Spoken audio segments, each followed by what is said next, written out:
Desde el Mombasa Studio Club presentamos No me pegue. Y entonces me dice, ¿por qué no le voy a pegar? Usted no sabe quién soy yo. También denuncié las cosas que empezaban a ocurrir en monómeros. Y eso lamentablemente no le gustó a algunos, ¿no?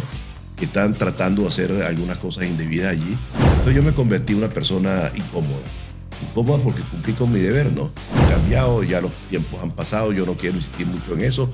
Hoy lo que se impone en Venezuela es que todos estemos unidos, evidentemente unidos los que no han violado derechos humanos, los que no han ido contra la cosa pública. Yo fui el único copellano que quedó en alta posición durante el gobierno de Pérez. Por eso que alguna gente dice que yo soy un adeco infiltrado. El país está destruido. El que crea que Venezuela se arregla con una simple elección está equivocado.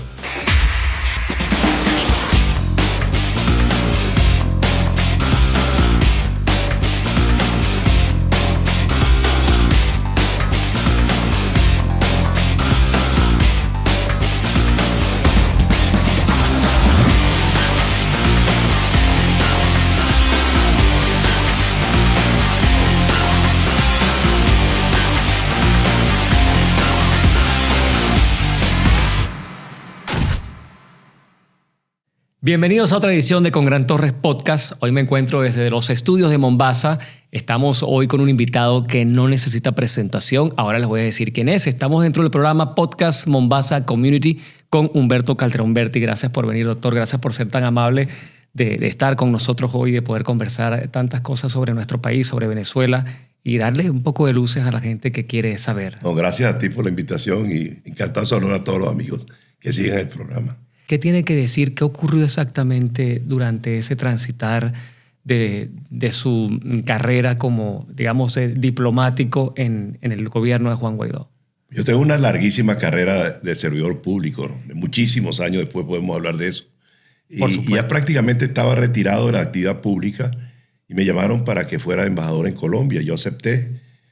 Fue una experiencia muy importante porque tuve la oportunidad de palpar directamente lo que significa los millones de venezolanos pobres migrando hacia otros países, producto de la crisis que se vive en Venezuela.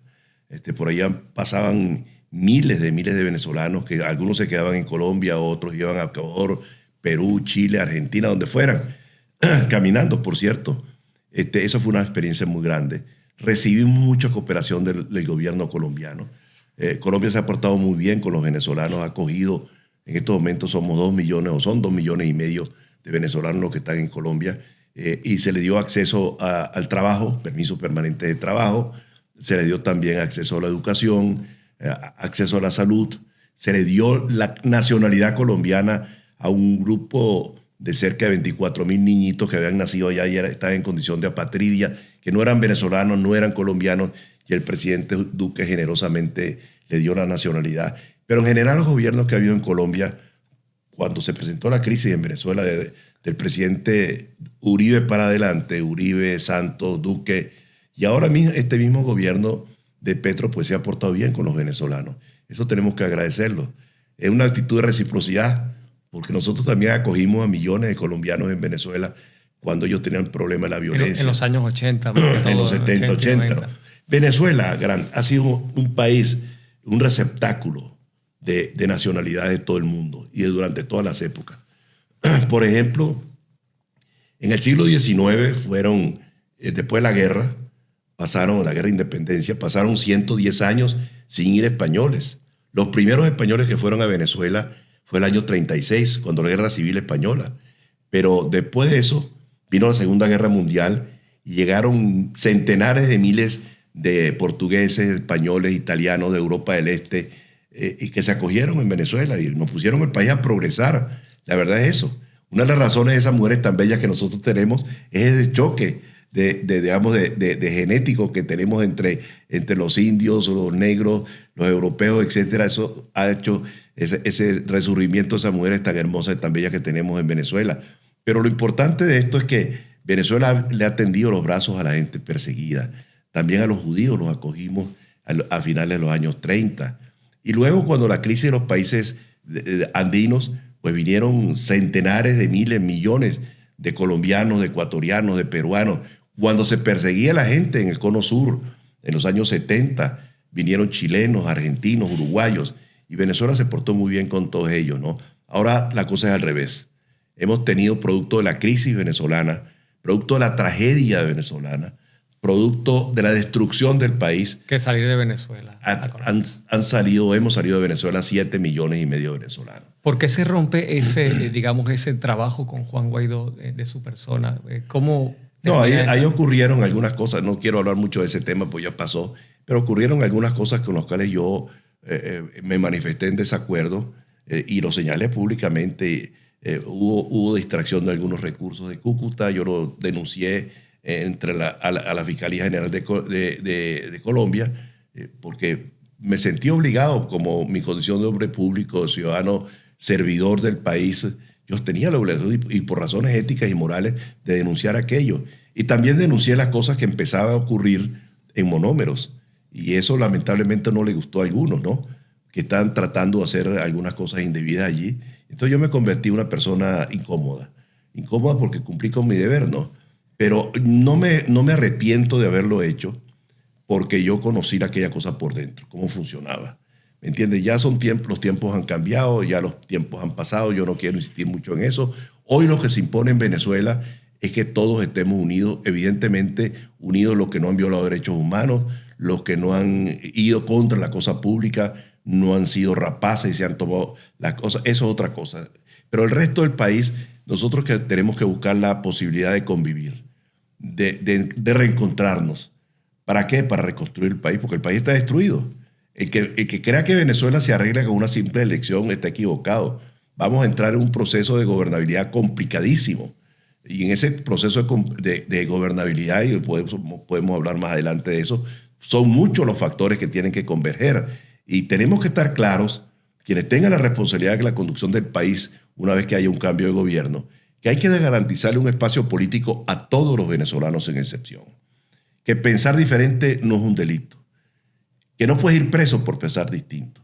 Que no puedes salir del país por pensar distinto. Que los venezolanos que están presos tienen que estar en la calle. Que los venezolanos que están en el exterior tienen que regresar. Que los venezolanos que no pueden salir puedan salir al exterior. Eso es lo que yo quiero para mi país y es lo que muchos venezolanos, millones de venezolanos aspiramos, que nos podamos reencontrar.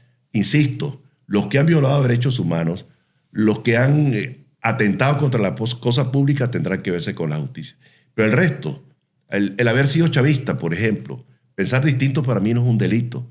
Y tenemos que garantizarles a ellos, a sus familiares, que no se les va a hostigar, que no se les va a perseguir, que no se les va a hacer la vida invivible como ellos se lo han hecho a millones de venezolanos.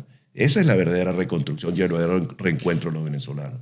Doctor, ¿cómo llega usted a la política? ¿Cómo es esa historia de Humberto Calderón Berti que sale de Trujillo? ¿A qué edad sale? ¿Cómo ha sido su trayectoria? ¿Cómo empezó eso? Mira, esa es una historia interesante que te voy a contar algo. Yo acabo de escribir un libro ahora en la pandemia, escribí 2 libros. Uno que se llama La política petrolera de CAP 1, de Carlos Andrés Pérez 1 a Maduro, que es para niños, para jóvenes venezolanos, de estudiantes de bachillerato, etc. ¿Dónde se puede adquirir? En Amazon lo encuentran. Se llama La política petrolera de CAP 1 a Maduro. Y escribí otro libro que ese sí era mi ilusión, que era de mucho más aliento, de mucho más entidad, que se llama La OPEP por dentro, los años dorados. Eso también está en Amazon y está en versión digital. Recuerdo que cuando yo termino de escribir el libro se lo mando a una señora para que lo vea, ¿no?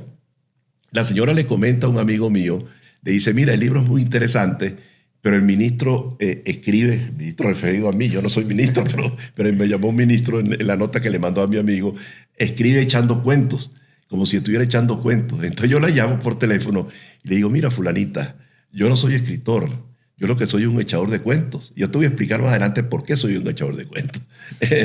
Entonces me dijo, cuente un poco su vida. Yo no quiero hacer una autobiografía, yo no he hecho mérito para hacer una autobiografía. Me dijo, no, escriba lo que es su vida, porque hay miles de venezolanos que han tenido una vida similar a la suya. Digo, la verdad es que tiene razón. Y lo escribí.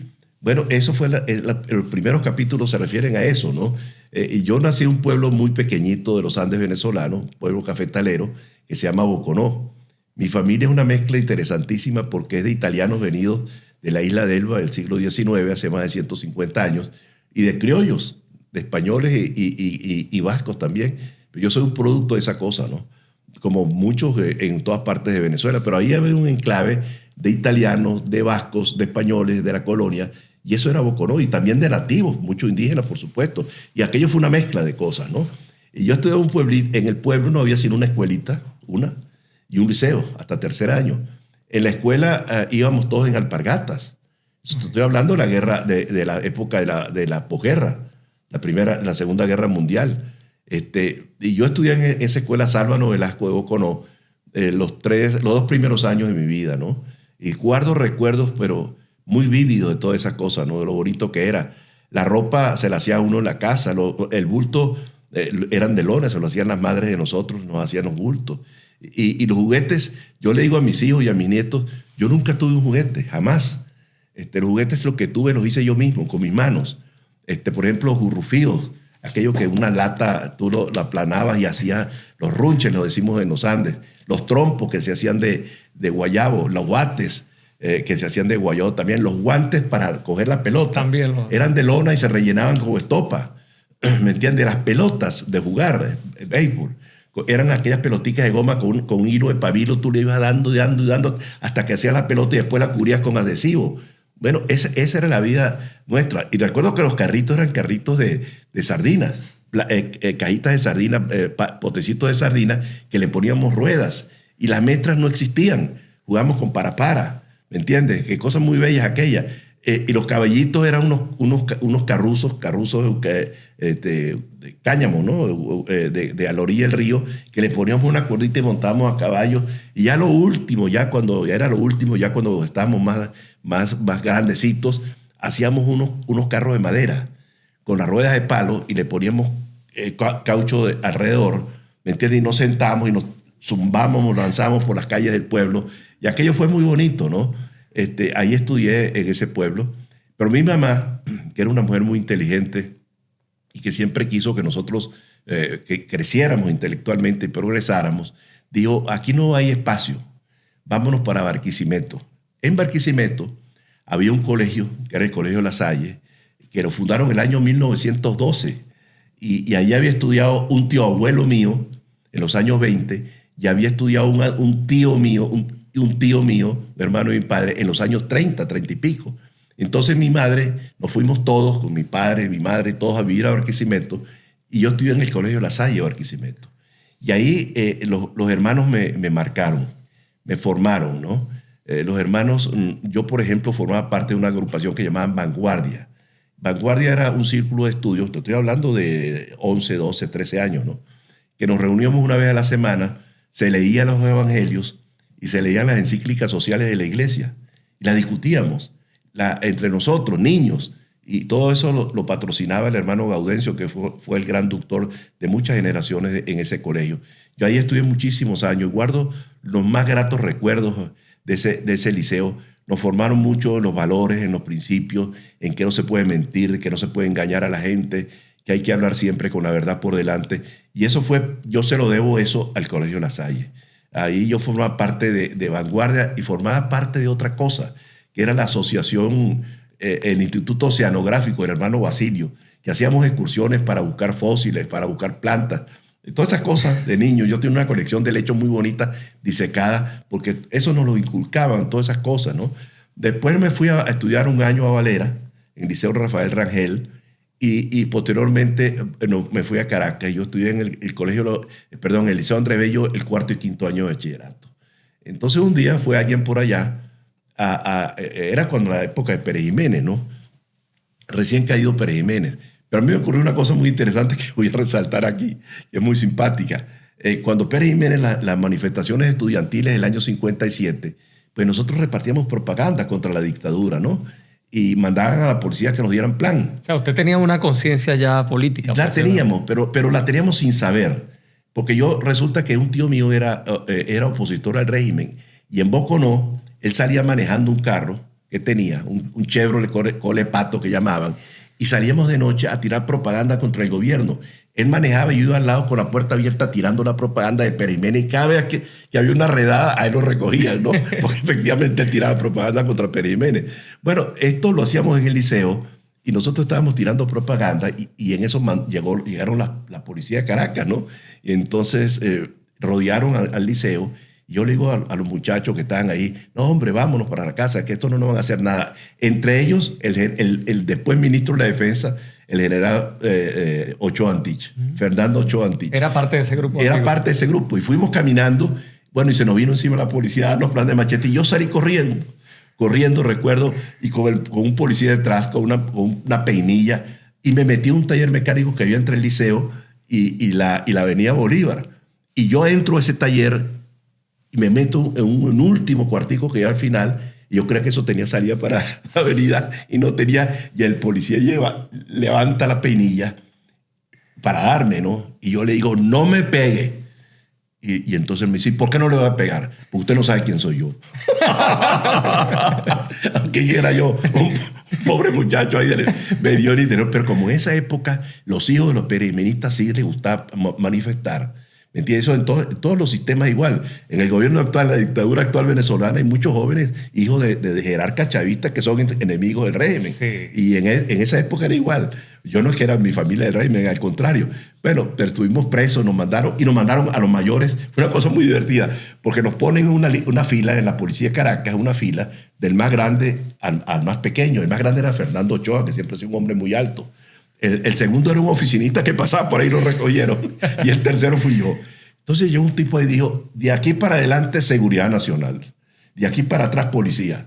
Yo quedé en Seguridad Nacional. La temida Seguridad Nacional, sí, ¿no? Claro, aquello, mencionar a Seguridad Nacional era mencionarle a uno el diablo. Porque aquello era horrible, ¿no? Entonces, bueno, nos llamaron a la Seguridad Nacional y nos tenían un saloncito al comienzo y de pronto los que estaban allí, que estaban todos en camisa, se ponen los paltos y se ponen de pie. Y entró un hombre corpulento, yo lo veía muy grande, trigueño, indiado. Y entonces dice, ¿qué pasa aquí? Dice el hombre bueno, que estos eran los jefes. Pedro Estrada, ¿no? No, era el Negro Sanz. Ya te voy a contar lo de Pedro Estrada. Era el Negro Sanz. Entonces el Negro Sanz empieza a hablar con nosotros tres y me dice a mí, ¿qué edad tienes tú, Catire? Yo no soy Catire, yo lo que tengo es los ojos verdes, pero no soy Catire. Entonces le digo, yo tengo 16 años.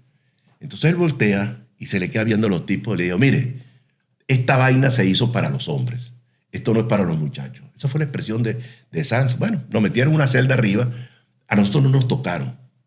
No nos golpearon, no nos tocaron. Pero a los que están al lado eran los universitarios y a eso sí les daban, duro. Y nosotros oíamos cuando estaban torturando a la gente que lloraban y gritaban y cosas de esas. Al día siguiente por la mañana aparece allá un señor que parecía un dandy. Vestido con un traje gris, me acuerdo. Aquellos trajes que en esa época existían. Ese sí era Pedro Estrada. Con una corbata verde, una perla gorda aquí, peinado, muy peinado, como engominado, el pelo engominado, y los dientes perfectos. Ese era Pedro Estrada. Entonces Pedro Estrada dice, muchachos, a ustedes se les arruinó su vida. O sea, casi nada. Ustedes se metieron con mi general Pérez y usted se le arruinó su vida. Bueno, total que ahí a los 2 días nos soltaron y cosas de esas, y nos votaron, nos expulsaron del liceo a todos. Los presos nos expulsaron. Yo me refugié en un sitio en Caracas, en el este, que era de una señora llamada Eunice Gómez, recuerdo. Una señora alta, trigueña, ella que era comunista, pero yo no lo sabía. ¿Me entiendes? Y ella recogió todos los revoltosos de Caracas, los recogía en el Colegio Altamira, que queda a una cuadra de la Plaza Altamira en esa época, en los años 50 y pico. Y ahí pues estuve estudiando un tiempo. Cuando cayó Pérez Jiménez, a los 3 meses me reaceptaron en el liceo. Volví al liceo y ahí pues tuve a mis grandes amigos, entre ellos Enrique Vázquez, que es mi hermano del alma, que estudiaba conmigo en bachillerato y después en la universidad. Estudié 2 años allí. Un día vino Celestino Armas, fue después ministro, que era estudiante de ingeniería de minas, a hablarnos habían esos programas de inducción, ¿no? Para que uno estudiara tal profesión o esta. Venían algunos a hablar de medicina, de geología. ¿Y usted ya tenía claro que quería estudiar? Yo no. Pero entonces habló de las virtudes de la geología y de la ingeniería de petróleo y la ingeniería de minas, y a mí me gustó aquello. Pero te cuento, cae Pérez Jiménez el 23 de enero Y había un grupo de muchachos ahí en el liceo. Entre ellos, el líder era un amigo mío que todavía está en esta tierra con nosotros, se llama Eduardo Betancourt y vive en los Estados Unidos, que le gustaba mucho leer. Y leía mucho a los pensadores cristianos, a Jacques Maritain, a Mounier, a Ignacio Lepep, a todos los grandes pensadores cristianos. Y leíamos también mucho las encíclicas. Y nos reuníamos en los banquitos del Parque Carabobo, al lado del colegio, del liceo, y él leía y comentábamos.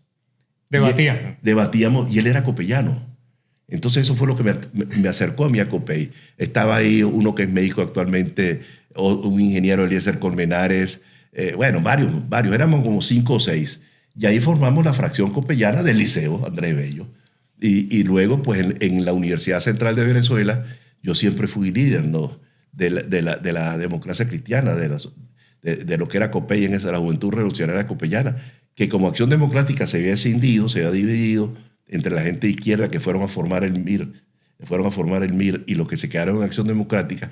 Pues nosotros, junto con los que se quedaron en Acción Democrática, dimos la pelea contra los comunistas en esa época. Y muchos de ellos llegaron después a ser gobierno, algunos con el gobierno de Caldera, el segundo gobierno de Caldera. O sea, algunos de los que eran opositores nuestros, claro, en la universidad, sí, ¿no? Y bueno, está Pekoff y todo ese grupo de gente que después se reinsertaron, fueron a la guerrilla y se reinsertaron en el sistema democrático. Bueno, yo llegué a ser gran amigo de muchos de ellos, ¿no? Gran amigo de muchos de ellos. Y recuerdo que todas esas cosas que pasaban en el liceo, ya después uno con el tiempo los va dejando detrás, ¿no? Y yo mantengo relación estrechísima con muchos de ellos. Por ejemplo, el mejor amigo que yo tuve en la universidad era Enrique Vázquez, hijo del profesor Vázquez Fermín, que era miembro del buró del Partido Comunista. Y cuando a él lo perseguían, se enconchaba en mi casa. Esa era Venezuela en esa época. O sea, hijo de un líder comunista, enconchado en la casa de una familia copeyana. Esa era la democracia venezolana. Bueno, yo ahí me gradué de geólogo. Trabajé mucho en la tierra tuya. Yo hice trabajo de campo. En Cumaná, para que no en lo Cumaná. sepan. Yo hice trabajo de campo en toda esa zona de Cumaná hacia Cumanacoa. Aguas arriba del río a mano derecha. Todos esos cerros los conocí. Hice geología ahí. Después, el año siguiente, hice geología de superficie en Araya. Yo conocí mucho Araya porque pasé un tiempo viviendo allí. Y ese Cerro Barrigón y todo eso que ahí lo caminaba. Y hicimos levantamientos geológicos allí. Y luego la tesis de grado la hice en Paria.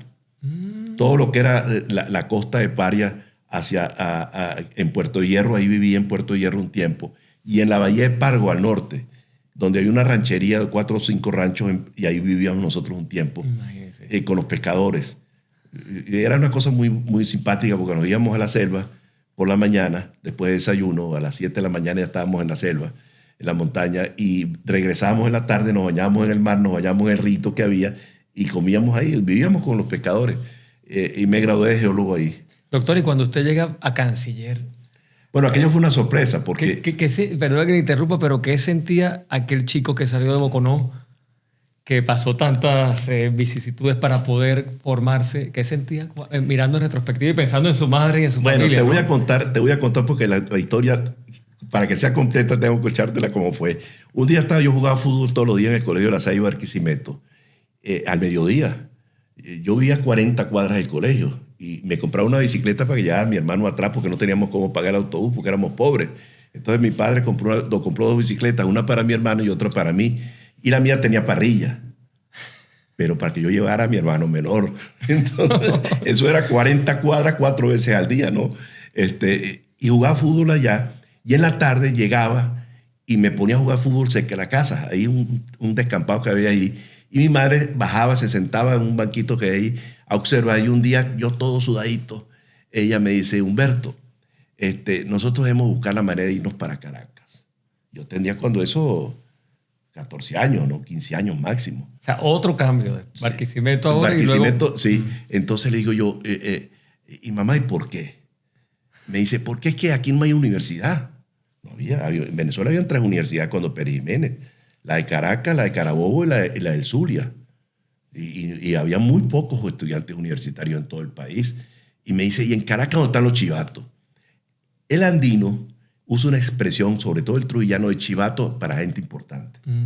Distinto a la acepción que le dan en Cuba o aquí en España. De delatores. No. Allá la gente importante, los trujillanos, llaman, eso es un chivato. Claro, también dicen un chivo.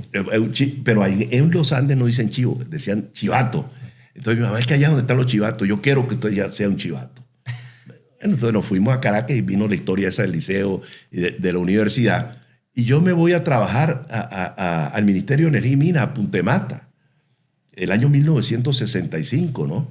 Yo vivía en el campo y ahí estuve un tiempo, después me fui a estudiar a los Estados Unidos, a un posgrado, porque a todos nos formaban, ¿me entiendes? Pero eso ¿cómo sucedió en los Estados Unidos? Porque yo siempre quise, yo cuando llegué al ministerio el año 65, yo rápidamente me percaté que siendo geólogo, yo no tenía la opción de subir mucho porque yo no conocía la parte de ingeniería de petróleo, de yacimiento, que es distinto. Una cosa es la geología, otra la ingeniería de petróleo. Y yo tengo que estudiar esto. Se me metió en la cabeza eso. Y en la primera oportunidad, a los 2 años, me mandaron a estudiar a los Estados Unidos. ¿En qué año fue eso? Yo me fui a Estados Unidos el 67. A Oklahoma, el 66, ¿no? A Oklahoma, Tulsa. Y hice posgrado en ingeniería de petróleo, donde había un grupo grande de venezolanos, de colombianos. Y sin dominar mucho el inglés en ese momento. Inglés tarzaneado. Lo aprendió sobre la marcha. Fui primero a Washington, en la capital de los Estados Unidos, y ahí estuve un tiempito inglés, pero en 3 meses un tipo de 25 años no aprende a hablar inglés. Me defendía, pues. Claro. Bueno, entonces estudié 2 años y me gradué en la universidad. En los veranos trabajaba en la universidad sacando problemas, ¿me entiendes? Para un libro que hacía un profesor, me pagaban, por cierto, $1.50 la hora. Y con eso me hice de $300 y me fui a conocer Chicago. Imagínate. Con mi mujer y mi hijo, que tenía un hijo en aquel momento. Es una cosa bien bonita, ¿no? Bueno, ahí pasé 2 años, hice grandes amigos, todavía los tengo en Colombia, algunos de ellos, y en Venezuela, los que estudiamos, algunos son compadres míos y cosas de esas, ¿no? Bueno, y seguí en el ministerio, ahí fui ingeniero 1, ingeniero 2, ingeniero 3, y de pronto me ofrecen ser director de la Escuela de Petróleo de la Universidad de Oriente. Y yo digo, bueno, esto puede ser una cosa interesante, y profesor. Entonces me fui y pasé 3 años de director de la Escuela de Ingeniería de Petróleo en Puerto La Cruz. Y ahí muchos de los alumnos míos eran revoltosos y yo era copellano en esa época. Entonces los ponían presos y yo tenía que ir a sacarlo, porque era comunista. Y yo lo sacaba, yo hablaba con el gobernador que era amigo mío, Álvarez Bajar, y lo sacaban y cosas de esas. Esa promoción de esos revoltosos tiene el nombre mío. Se llama Promoción Humberto Calderón Berti, ¿no? Bueno, y algunos llegaron a ser jerarcas importantes de la industria petrolera durante el chavismo, para que lo sepan, ¿no? Algunos de ellos, no todos, algunos, ¿no? Pero bueno, ahí estuve 2 años, después nombrado director de reversión, responsable del proceso de nacionalización. Y ahí estuve como 5 o 6 años, y eso lo combiné con la presidencia de lo que se llamó INVEPET, que es el Centro de Investigación y Desarrollo de Petróleo de Venezuela después. Y cuando fue a ocurrir la nacionalización el año 75, 76, con Pérez, yo fui el único copellano que quedó en alta posición durante el gobierno de Pérez. Por eso que alguna gente dice que yo soy un adeco infiltrado. No, yo nunca he sido adeco. Pero Pérez se portó muy bien conmigo, y ahí te voy a responder lo que me preguntaste de la Cancillería. Pero que me nombra, me deja como director de reversión. Aquello se hizo muy bien. Han pasado 40 años de la nacionalización y no ha habido un solo señalamiento que ahí se cogieron. Nada. Ningún señalamiento de corrupción, de que ahí se hizo algo indebido. No, lo hicimos todo impecable. ¿Me entiendes? Y en ese proceso, ¿quiénes estaban? O sea, bueno, yo era el director de la oficina. De la nacionalización. Se llama Reversión Petrolera. Pero el presidente Pérez, con una gran sabiduría, nombra una comisión presidencial de reversión, donde habían 36 personas. Ahí estaban empresarios, sindicatos, representantes de todos los partidos políticos que tenían representación en el Congreso, de las Fuerzas Armadas, de la academia, de las universidades. Eran 36 personas que hicieron el proyecto de ley de nacionalización, proyecto de ley que reserva al Estado la industria y el comercio de los hidrocarburos, que salvo el artículo 5, todo lo demás fue aceptado por el gobierno. Yo en esa época era furibundo nacionalizador y yo no estuve de acuerdo con el artículo 5º. Yo reconozco hoy que fue un error mío. ¿Y qué versaba ese No, el artículo 5º era el que permitía que las compañías petroleras pudieran trabajar en algunas actividades de la industria. Yo pensé que había que nacionalizar y que cerráramos las puertas a la industria petrolera, pero no estaba equivocado, yo estaba equivocado. Y hoy por hoy, bueno, me gustaría tocar ese tema más adelante. Pero déjame terminarte esta parte porque es interesante. Bueno, yo era muy amigo del presidente Herrera, yo era discípulo del presidente Herrera, que era diputado, y entonces él me publicaba folleticos que yo escribía sobre la cuestión petrolera. Escribí uno que se llamó Petróleo y Desarrollo Económico, me lo publicó. Otro sobre el abandono de los campamentos petroleros también me lo publicó. Y él me estimulaba mucho, me daba libros, léete esto, otro. Me orientó. Yo diría que en la política mi maestro fue el presidente Herrera Campins, Luis Herrera Campins. Era mi maestro, que me enseñaba y me llevaba de la mano. Me iba a visitar, cuando yo vivía en Puntemata, me iba a visitar allá en el campo petrolero.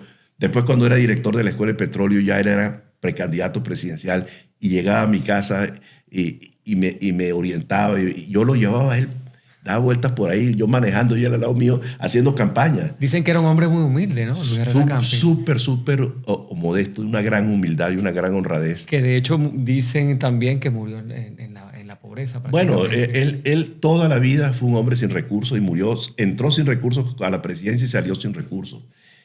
Hubo un grupo de amigos que quisieron regalarle una casa y él lo rechazó. Yo me voy a morir es aquí, en la misma casa donde vivió toda la vida, ahí en Cebucán, en la Herrereña. Y entonces el presidente Herrera me visitaba mucho y yo andaba con él por todo el estado de Anzoátegui. Estaba yo en esa época en el estado de Anzoátegui. Después me fui a Caracas como director de redacción. Cuando estaba en Anzoátegui yo andaba recorriendo el país y recuerdo el estado, y recuerdo que una vez estábamos en el Tigre. Y entonces él me dice, Humberto, yo quiero que tú me escribas algo sobre los contratistas petroleros. Yo tenía muchos vínculos con esa gente, ¿no? Y yo le escribía cosas a los contratistas para que fueran a sus asambleas a echar discursos. Y había un italiano que le gustó mucho un discurso que yo le escribí. Y el hombre estaba encantado conmigo. Entonces, yo se lo escribí porque un amigo mío me dijo, escríbele al italiano que nos ayuda a nosotros. Entonces yo le escribí el discurso al italiano. Entonces, discurso político, ¿no? Sí, bueno, porque le echara el discurso en fe de cámara. Era un hombre que no tenía mayor preparación, era un hombre de trabajo, pues yo le escribo el discurso. Entonces yo me gano al italiano y se porta muy bien conmigo. Y cuando estoy allá en casa del italiano, que tiene un taller muy bueno en el Tigre, me dice Luis Herrera, yo quiero que tú me escribas algo sobre los contratistas petroleros. Presidente, candidato, pero yo aquí en este ambiente no puedo, porque esto es un ambiente que estando brincando de un sitio para otro.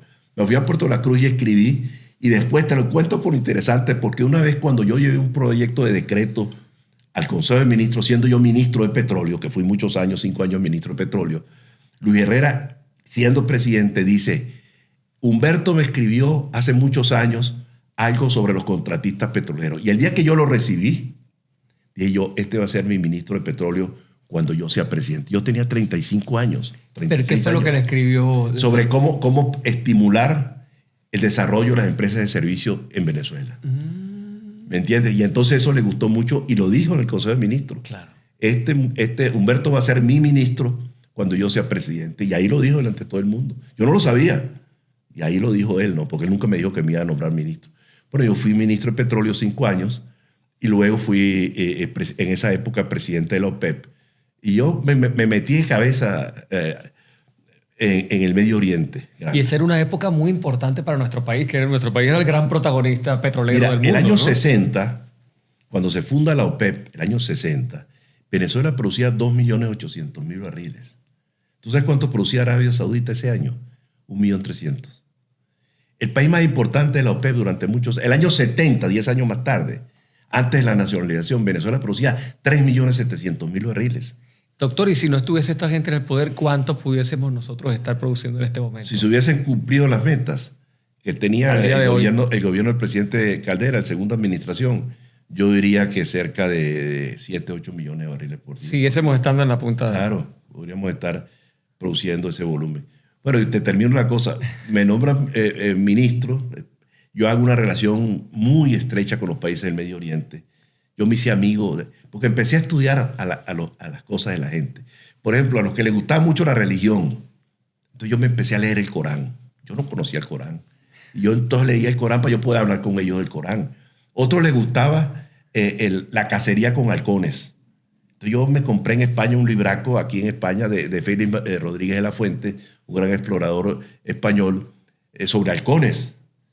Y ahí me enteré que en Venezuela habían halcones. Y me llevé un halcón de regalo para el Medio Oriente. Y cuando pasé por aquí, en España, un cuento muy divertido. Porque cuando paso por España, me dice un amigo mío, pero tú te vas a llevar esto para el hotel. ¿Cómo vas a hacer tú con este animal en hotel? Entonces yo te lo voy a hacer que te lo cuide Félix Rodríguez de la Fuente, que es el cetrero mayor del rey Juan Carlos.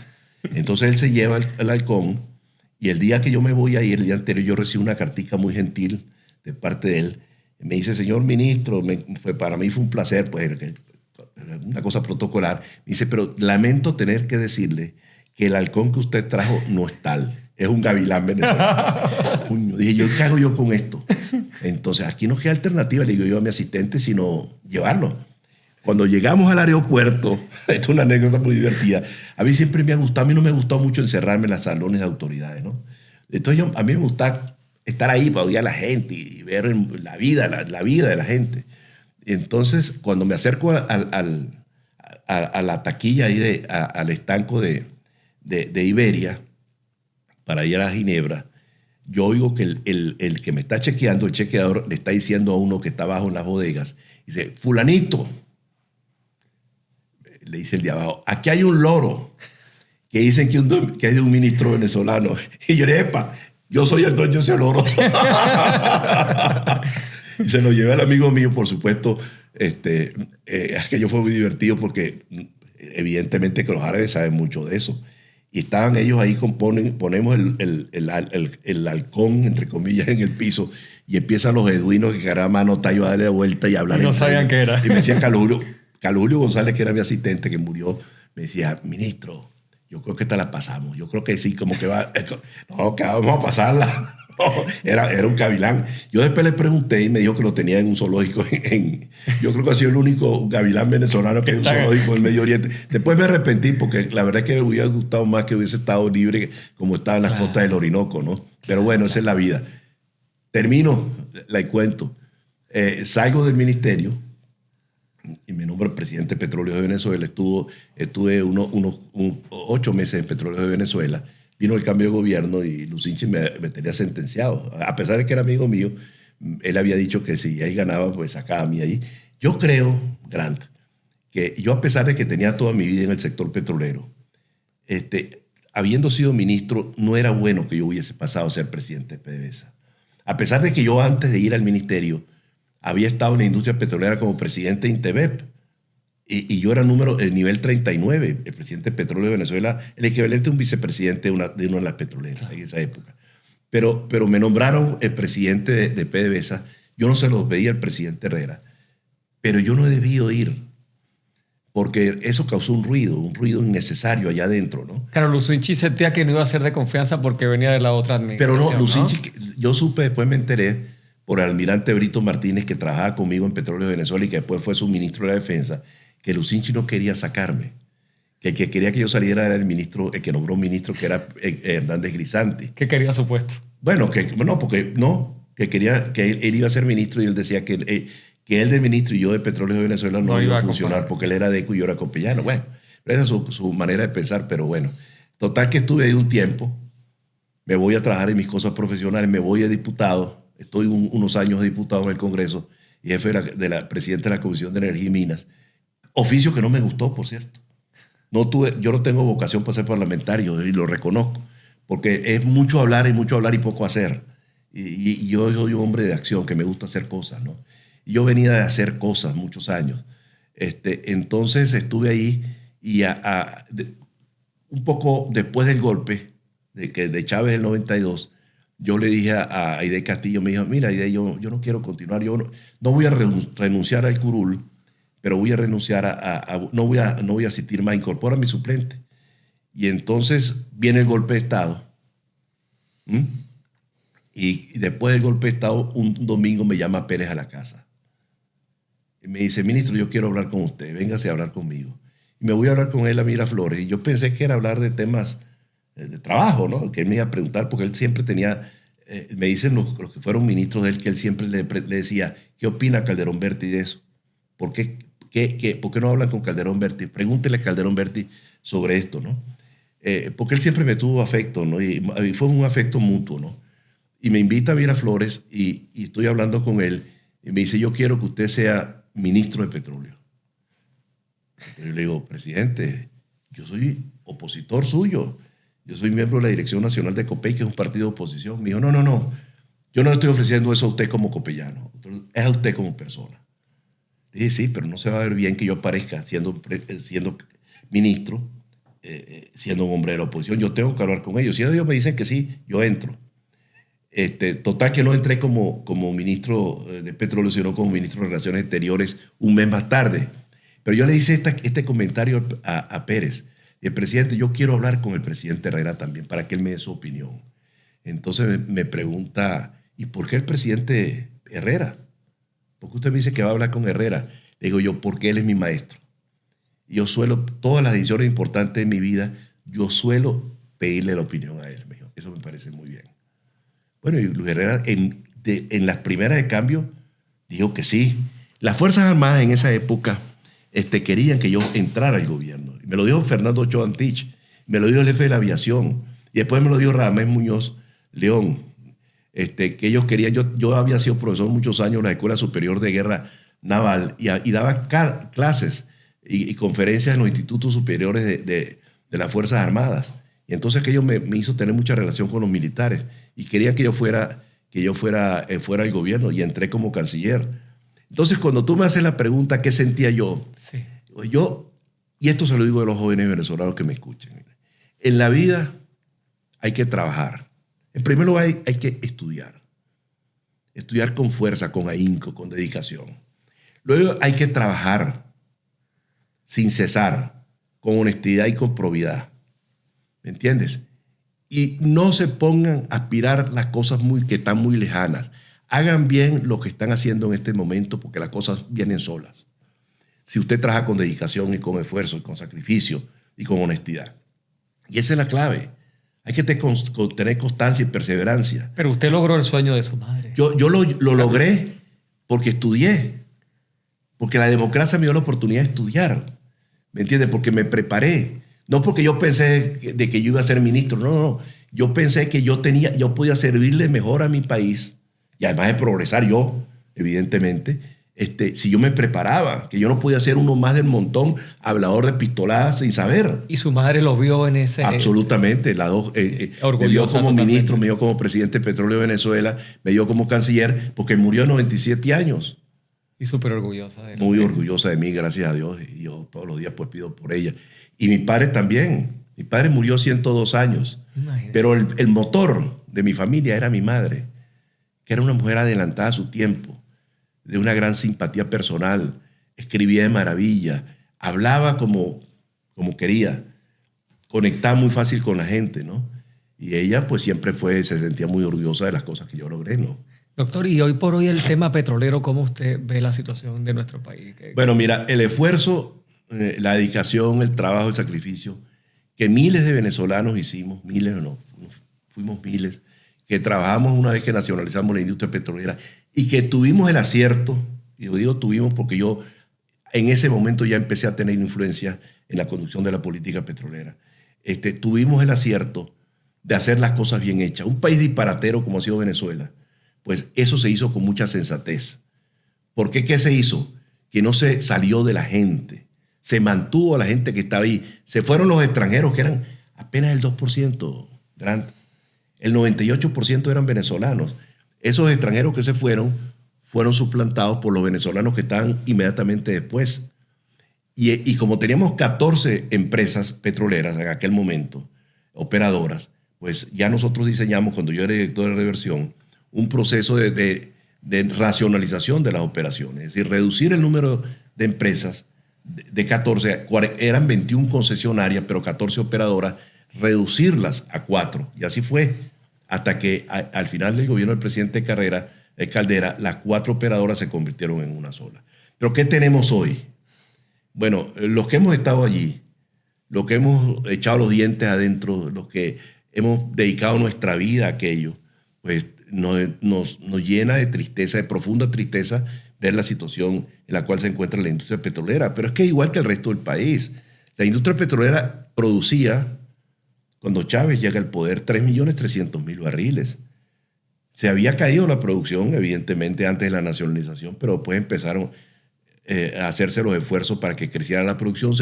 Vino la apertura petrolera que empieza tímidamente en el segundo gobierno de Pérez y se continúa durante el gobierno de transición del doctor Velázquez y se va a fondo durante el gobierno del presidente Caldera.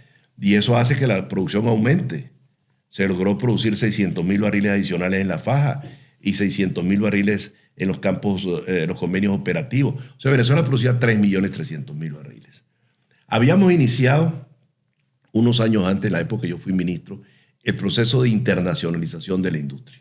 Es decir, comprar refinerías, terminales, redes de distribución en el exterior para garantizar la salida estable de los crudos venezolanos. Y llegamos a tener 16 refinerías en el exterior. La capacidad de refinación en Venezuela cuando Chávez llegó al poder era 1.250.000 barriles. Actualmente se refinan 250.000. Producíamos 3.300.000 barriles, actualmente se producen 700.000 barriles por día. La industria petrolera fue destruida en sus cimientos, totalmente destruida. La producción ha caído, la refinación ha caído, las plantas petroquímicas están en muy mal estado y no operan porque no tienen gas. Si la industria, como el resto del país, para no entrar a hablar del sector eléctrico, que está también totalmente en el suelo, el suministro de agua a los pueblos, a las ciudades, no hay suministro de agua potable, la situación de las escuelas, de las universidades, de los liceos, lo que ocurrió en estos días, lo que ha venido ocurriendo, por ejemplo, en la Universidad de tu pueblo, de Cumaná, el saqueo que hicieron, algo criminal, es un salvajismo que no tiene nombre. Terrible. Y saquearon la universidad que era para enseñarlos a ellos y a los pobres fundamentalmente, para que pudieran progresar desde el punto de vista social, desde el punto de vista académico, desde el punto de vista intelectual, y lo saquearon las instalaciones, un acto de demostración que ni siquiera en la guerra de independencia ni en la guerra las guerras de la Federación ocurrieron esos saqueos de esa naturaleza contra el patrimonio de ellos. Es que lo convirtieron en ruinas. Lo arruinaron, lo saquearon. Mira, a 50 metros de mi oficina en la Universidad de Oriente, pero en Puerto La Cruz, había un magnífico auditorio. Yo caminaba varios pasos, 50 metros, y llegaba al auditorio. No sé cómo está el resto del núcleo, pero me mandaron una foto hace algún tiempo del auditorio. Despegaron las sillas que eran de aluminio duro, se las llevaron, se las robaron. Me dicen que en Puerto La Cruz están dando clases en los salones de fiesta de los edificios donde vivían los estudiantes, porque aquello se acabó. O sea, la capacidad de destrucción ha sido infinita, y eso se le aplica a la industria petrolera. Entonces, ¿qué es lo que viene ahora? Pues lo que viene ahora es hacer un gran esfuerzo para recuperar la industria petrolera. ¿Y cómo se recupera eso? Pues con el concurso de mucha gente, con el concurso de gente que sea competente y sobre todo, déjame aclarar, que la recuperación de la industria petrolera no confundamos con Petróleos de Venezuela. Petróleo de Venezuela es una empresa que se deberá mantener achicada, redimensionada, reestructurada, recompuesta, pero que no va a ser nunca lo que fue. Pero que sí va a ser una empresa operadora, debería ser una empresa operadora como cualquier otra, pero pequeña, redimensionada, eficiente. Pero lo importante que hay que hacer es una gran apertura petrolera. Una gran apertura petrolera. Que vengan los capitales nacionales e internacionales a participar en todos los segmentos de la industria petrolera. O sea, hacerla mixta sería, o sea, no solamente... No mixta, no. ¿Cómo visualizaría? Que mantienes a Petróleos de Venezuela redimensionado y abres el resto. La exploración, la producción, la refinación, la petroquímica, el mercado interno, al sector privado, nacional e internacional. O sea, que no fuera solamente nacional.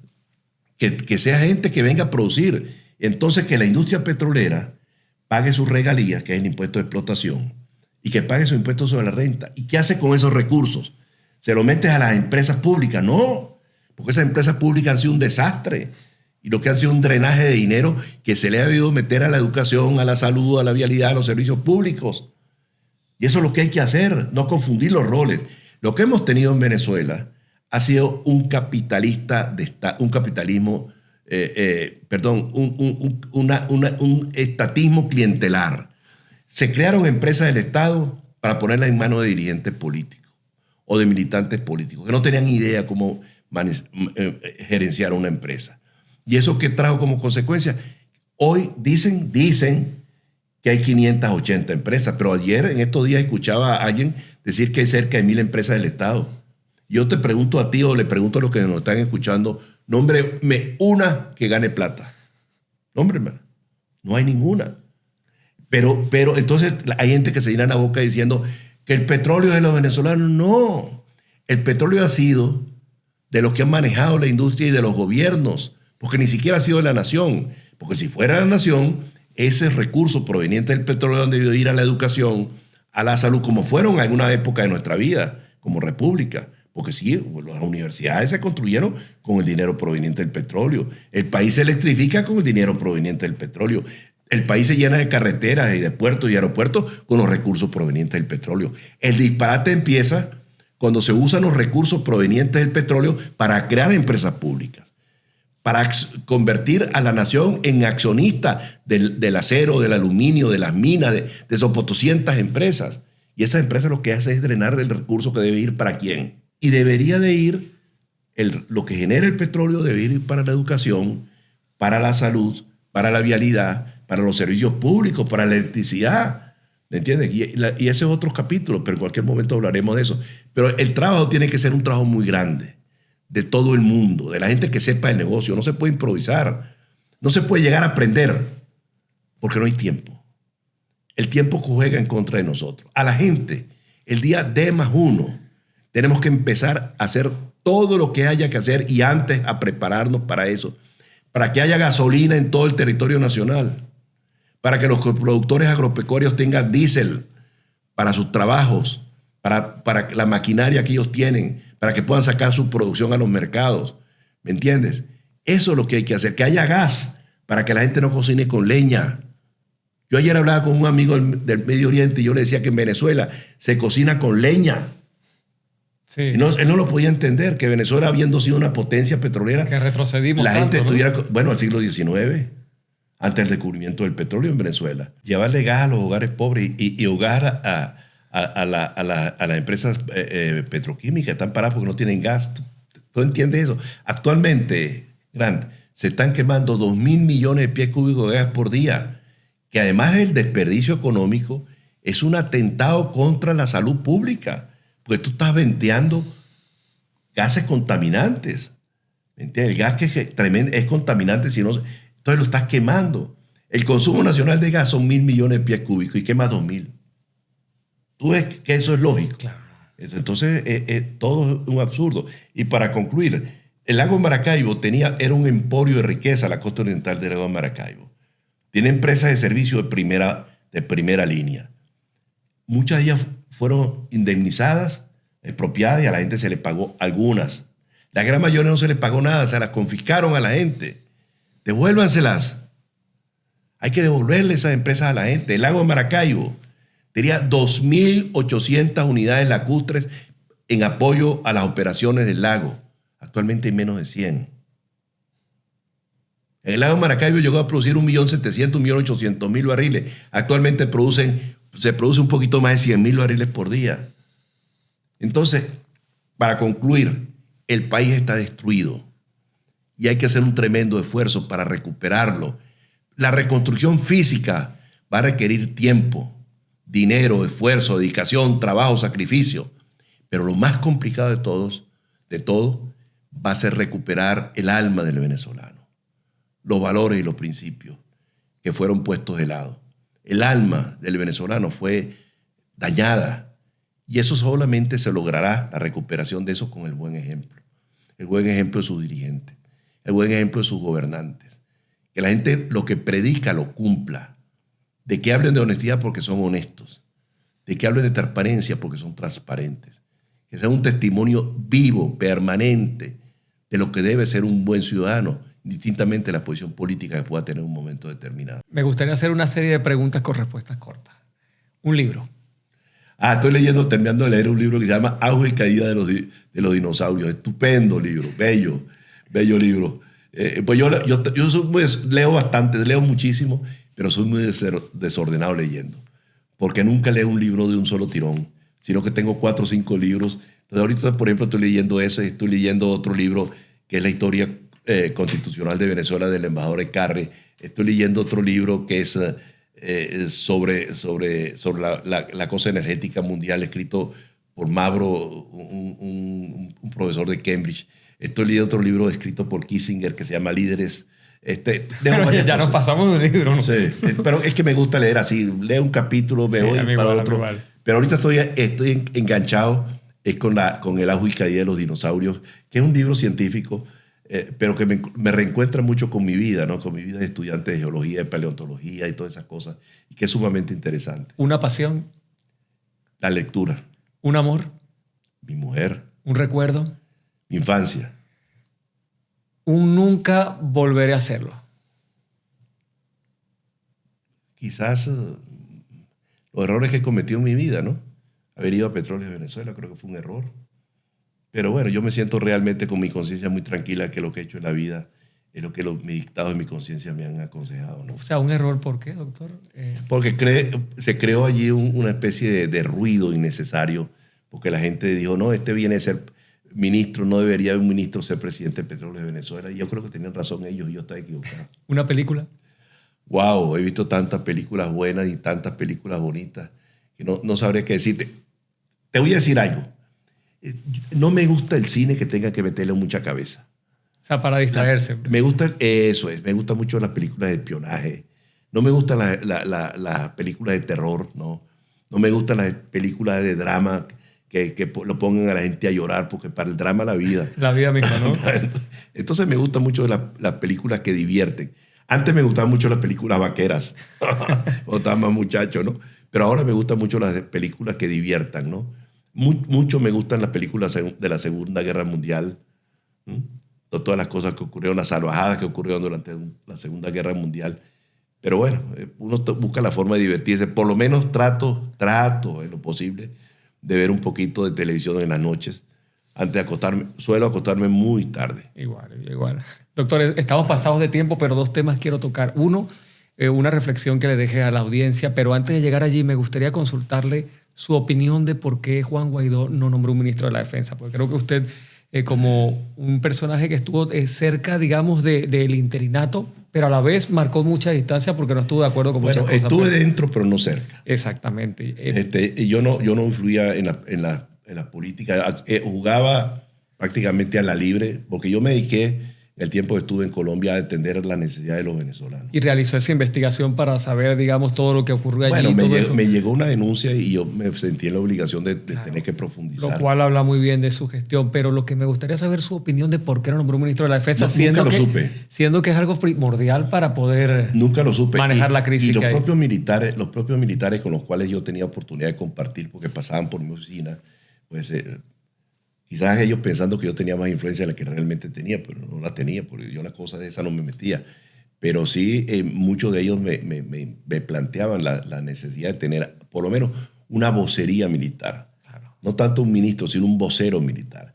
Porque yo creo que la oposición venezolana cometió muchos errores en el manejo del tema militar. Es que era impensable pensar en salir, valga la redundancia, pero era impensable creer salir de una dictadura sin un ministro de la Defensa. Bueno, y sobre todo que el mundo militar es un mundo distinto, ¿no? Que hay que saber dirigirse a ellos. Ellos están viviendo en estos momentos las mismas penurias, sobre todo el grueso de la gente, y las mismas dificultades de la gran mayoría de los venezolanos. La cúpula, digamos, protocolar es una cosa, pero los que están abajo son otras.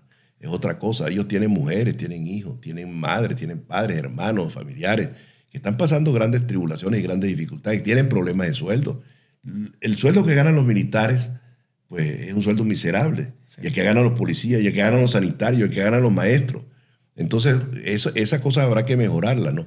Pero yo creo que hablando del tema militar, creo que es necesario tener una vocería militar que sepa hablar el lenguaje de los militares y que los trate con respeto y consideración.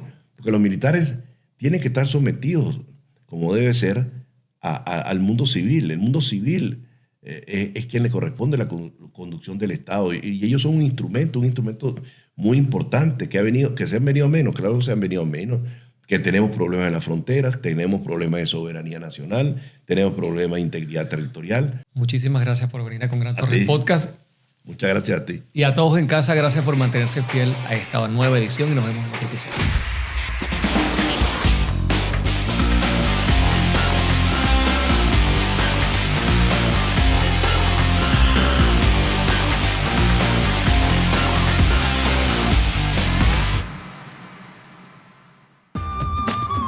Esta es una producción realizada en el Mombasa Studio Club, gracias al programa de apoyo a podcasters Mombasa Podcast Community.